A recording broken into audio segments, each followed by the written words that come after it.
There are times, you know, you need to eat.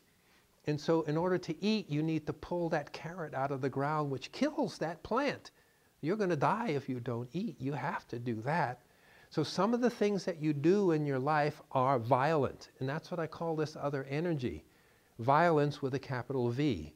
It's that one that sets up a difference between us as opposed to that one that looks for what we have together as a community. And in looking at our interplanetary leader, when he looks at this development of the life force and all of this community, there's a dark force that comes along at the same time. In the beginning, all these little one-celled animals, they just swam around and eat whatever chemicals were there.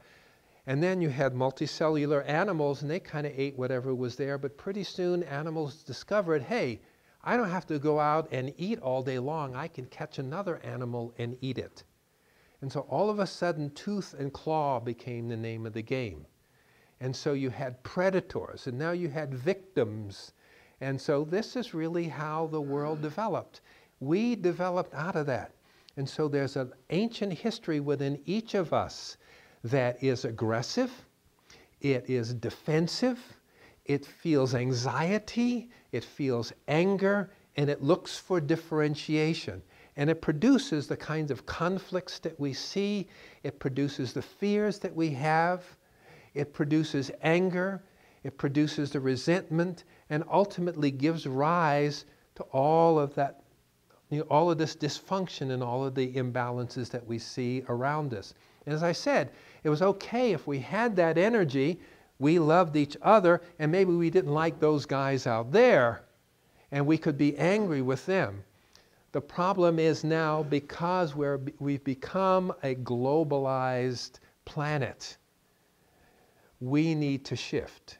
We need to rise up to this next level where we understand what it is we understand that force that is within us that I call love, that we understand how to use it, that we understand how to use it within our own bodies to heal ourselves, and that we learn how to create relationships with it. And then as we go on here, we'll be talking about working with distributed leadership. There's excellent technologies that are now available where people can learn to connect with each other. I would like to initiate that here in Nevada County. We're coming on a world, things are tough out there, but it's not over. And I'm concerned that the worst has not yet come. We have not dealt with the problem. What we've done is to take out a great big loan, which is going to keep us afloat for a little bit longer.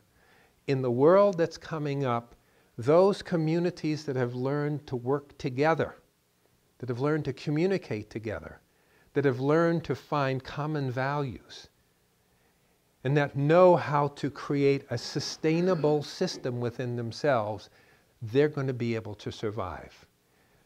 Those groups that are able to do that will find that there are other groups and communities that are doing that, and we will be able to trade with those communities so that some of the things that we specialize in can be available to them and vice versa.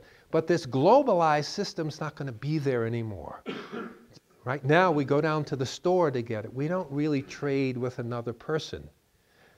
But these are some of the things that we can look forward to happening in the future.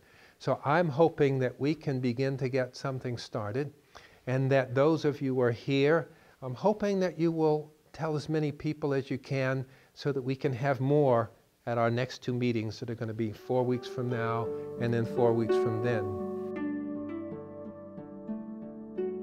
For more information on Mind Body Health and Dr. Miller's CDs, DVDs, and books, go to drmiller.com. That's drmiller.com.